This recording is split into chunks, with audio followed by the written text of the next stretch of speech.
Hello दोस्तों, स्वागत है आपका अपने YouTube चैनल A1 स्टडी में। दोस्तों, कैसे हैं आप लोग? आशा करते हैं स्वस्थ होंगे, मस्त होंगे, अच्छे होंगे।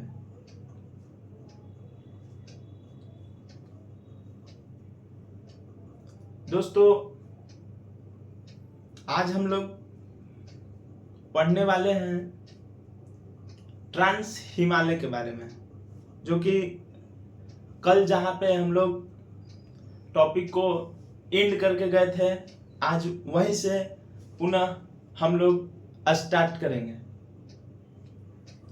क्योंकि हम लोग का टॉपिक स्टार्ट था भारत का भौतिक विभाजन, उसी में हम लोग पढ़े थे और आज उसी के आगे हम लोग पढ़ेंगे। दोस्तों, कल के सेशन में हमने बहुत कुछ पढ़ा था, हिमालय के बारे में पढ़ा था, उसके विभाजन के बारे में पढ़ा था, भारत के भौतिक विभाजन के बारे में पढ़ा था, जिसमें हमने भारत के उत्तर में स्थित हिमालय पर्वत, उत्तर का विशाल मैदान, प्रायद्वीपीय पठार, भारतीय मरुस्थल, द्वीप समूह, तटीय मैदान, इन सबों के बारे में हमने आपको बताया था। विशेष तौर पर कल के सेशन में हम लोग हिमालय के बारे में जाने थे। हिमालय के विभाजन में हमने आपको बताया, सबसे पहले हम कल आपको बताएं ट्रांस हिमालय के विभाजन के आधार पर उत्तर से दक्षिण में स्थित हिमालय के बारे में, कि ट्रांस हिमालय होता है। उसके बाद हमने आपको बताया महान हिमालय होता है। उसके बाद हमने बताया लघु हिमालय होता है। उसके बाद हम बताएं शिवालिक हिमालय। इसके बाद हम आपको बताएं नदियों के आधार पे बारे में। नदियों के आधार पे हमने बताया पंजाब हिमालय। उसके बाद हम आपको बताएं कुमायूं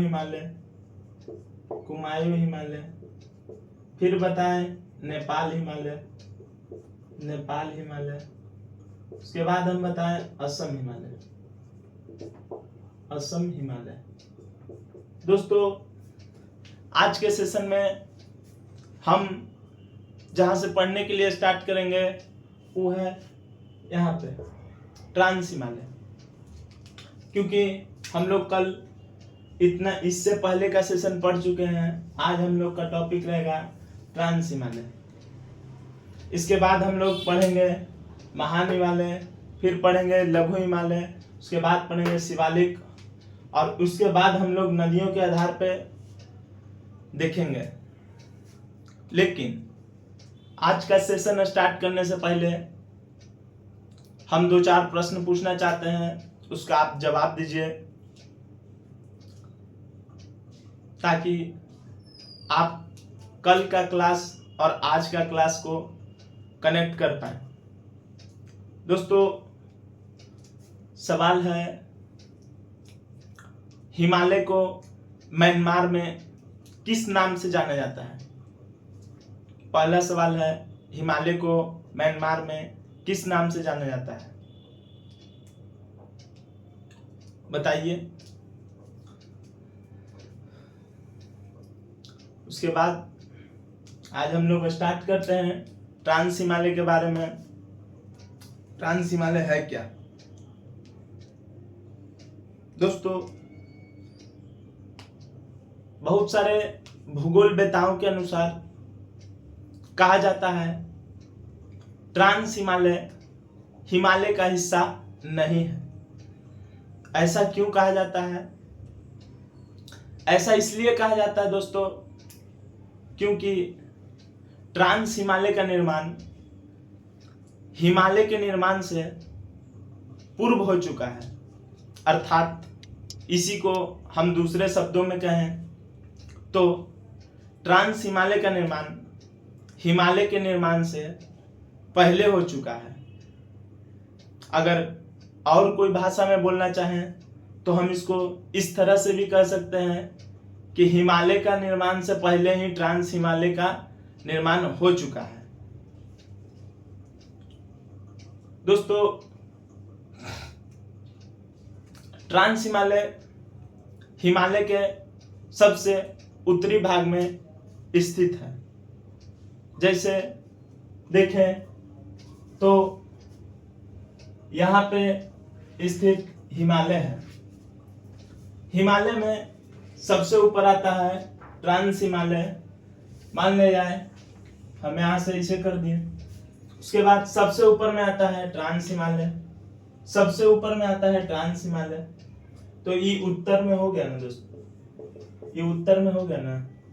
उसके बाद ट्रांस हिमालय हो गया। उसके बाद यहाँ पे आता है महान हिमालय, उसके बाद लघु हिमालय, उसके बाद शिवालिक। हम बोल सकते हैं ट्रांस हिमालय हिमालय के सबसे उत्तर में स्थित है। अगर हम शिवालिक की बात करें तो हम बोल सकते हैं हिमालय के सबसे दक्षिण में स्थित है।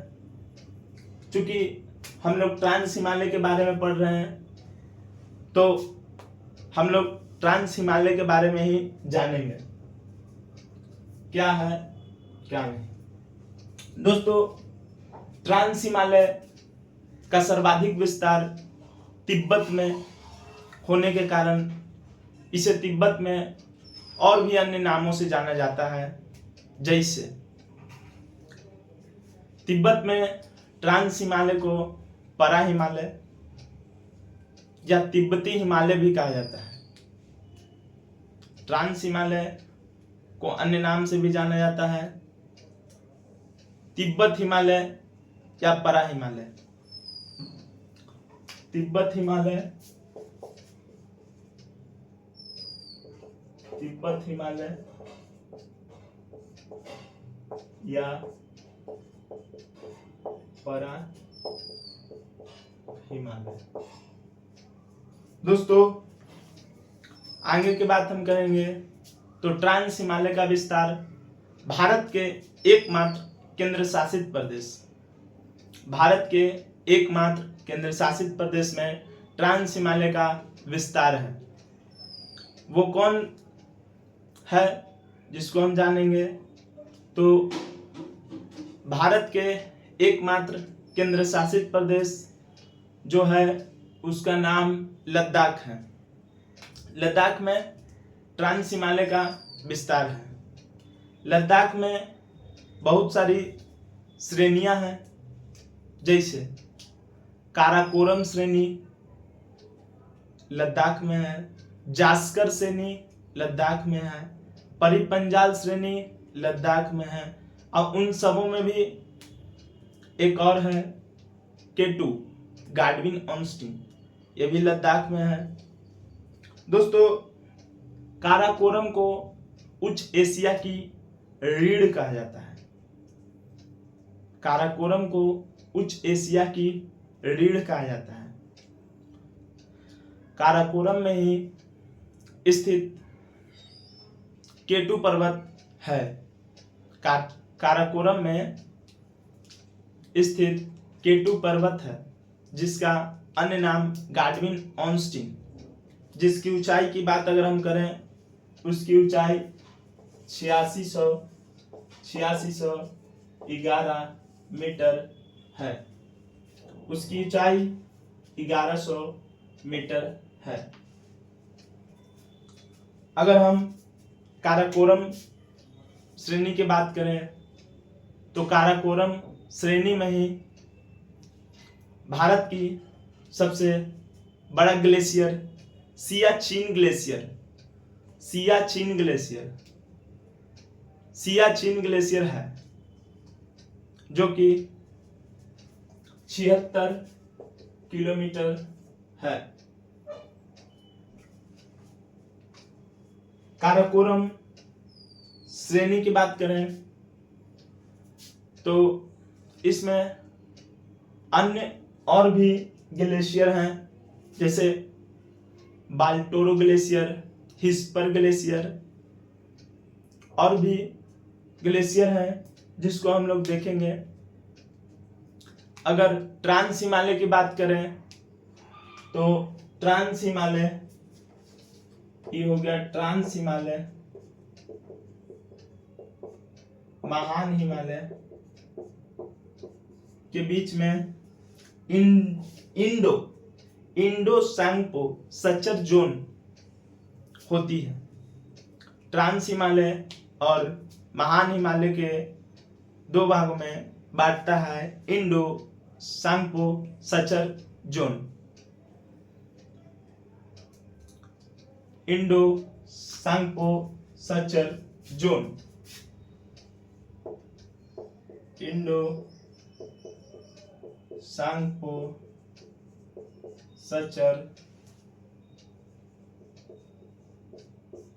जोन। दोस्तों यही है ट्रांस हिमालय। अब इसके बाद हम लोग महान हिमालय के बारे में जानेंगे, लेकिन उससे पहले आप एक बार इसको लिख लीजिए ताकि आपको याद करने में आसान होगा। इसको हम बोर्ड पे लिख देते हैं ताकि आप स्क्रीनशॉट मार लीजिए।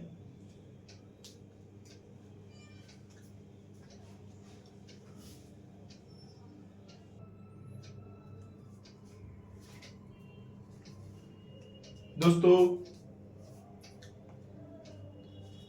आपका सब लिखा गया है, आप एक बार इसको देखिए और पहले आप इसको स्क्रीनशॉट मार लीजिए। उसके बाद हम फिर इसको एक बार और बता देते हैं।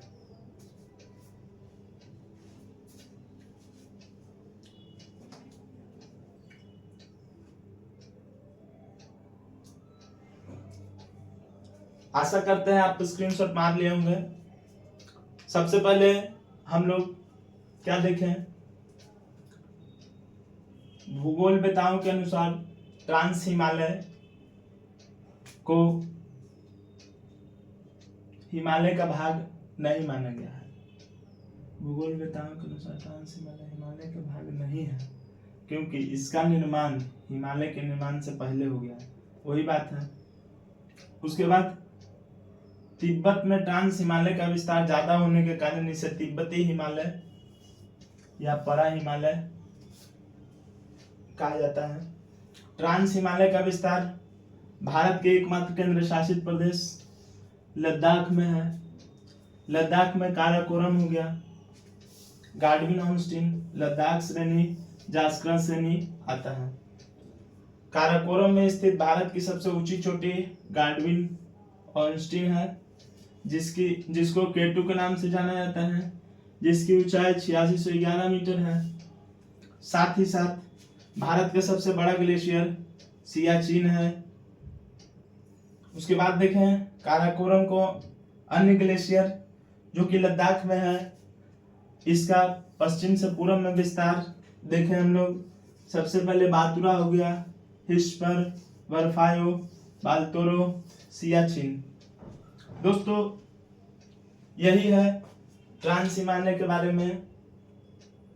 एक और चीज आप लिख लीजिएगा, काराकोरम में भारत की सबसे तीव्र ढाल वाली चोटी राकापोसी, जिसकी ऊंचाई 7788 मीटर है। राकापोसी 7788 मीटर है। दोस्तों इसके आगे हम लोग कल के सेशन में जानेंगे महान हिमालय के बारे में। आशा करते हैं आप लोग को आज का सेशन बहुत अच्छे से समझ में आया होगा। तो आप आज का सेशन पढ़िए और याद करिए इसको, और बाकी कल पढ़ेंगे। ठीक है दोस्तों, मिलते हैं कल। धन्यवाद।